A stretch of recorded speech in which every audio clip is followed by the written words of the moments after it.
السلام علیکم۔ آج کی جو کہانی میں آپ کو سنانے جا رہا ہوں وہ ہے خاموش محنت۔ ایک چھوٹے سے قصبے میں علی نام کا ایک نوجوان رہتا تھا۔ وہ زیادہ باتیں نہیں کرتا تھا، بس خاموشی سے اپنا کام کرتا رہتا۔ لوگ اکثر اسے کمزور سمجھتے تھے کیونکہ وہ نہ بحث کرتا تھا نہ کسی کو جواب دیتا تھا۔ علی کے والد کا انتقال بہت پہلے ہو چکا تھا۔ گھر میں صرف علی اور اس کی ماں تھی۔ ماں بیمار رہتی تھی اور گھر کا سارا بوجھ علی کے کندھوں پر تھا۔ وہ دن میں ایک دکان پر مزدوری کرتا، رات کو محلے کے بچوں کو پڑھاتا تاکہ 2 وقت کی روٹی پوری ہو سکے۔ اکثر لوگ کہتے تھے یہ لڑکا کچھ نہیں کر پائے گا، بس محنت ہی کرتا رہے گا۔ مگر علی کے دل میں ایک بات صاف تھی، اللہ محنت کبھی ضائع نہیں کرتا۔ ایک دن قصبے میں اعلان ہوا کہ شہر کی ایک بڑی کمپنی ایماندار اور محنتی نوجوان کو کام دینے آ رہی ہے۔ سب نوجوان شور مچانے لگے، سفارشیں ڈھونڈنے لگے اور دکھاوے کی تیاری شروع کر دی۔ علی نے کچھ نہیں کیا، نہ کسی سے سفارش مانگی، نہ کسی کو اپنی کہانی سنائی، بس اس نے وہی کیا جو وہ ہمیشہ کرتا تھا، خاموشی سے محنت۔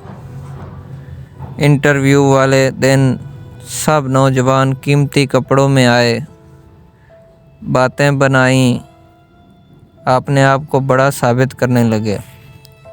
جب علی کی باری آئی تو اس کے کپڑے سادہ تھے، آواز میں عاجزی تھی اور آنکھوں میں سچائی۔ افسر نے پوچھا تم میں کیا خاص بات ہے؟ علی نے جواب دیا سر میں وعدہ کرتا ہوں کہ جو کام مجھے دیا جائے گا میں اسے امانت سمجھ کر کروں گا۔ افسر نے مسکرا کر کہا بس یہی جواب میں سننا چاہتا تھا۔ چند دن بعد نتائج آ گئے۔ سب کو حیرت ہوئی کہ علی منتخب ہو گیا اور باقی سب رہ گئے۔ وہی لوگ جو کل تک اس کا مذاق اڑاتے تھے آج اس سے ملنے آ رہے تھے۔ علی نے کسی کو طعنہ نہیں دیا، بس مسکرا کر کہا میں بھی وہی ہوں، بس اللہ نے وقت بدل دیا ہے۔ کچھ مہینوں بعد علی نے اپنی ماں کا علاج کروایا، گھر ٹھیک کروایا اور خود بھی دوسروں کے لیے آسانیاں پیدا کرنے لگا۔ وہ آج بھی کم بولتا ہے مگر اس کی کامیابی ہر زبان پر ہے۔ اس کہانی سے ہمیں یہ سبق ملتا ہے کہ خاموش محنت شور مچانے والوں سے کہیں کہ اللہ پر بھروسہ رکھ کر کام کریں، اللہ اس کا نام خود بلند کرتا ہے۔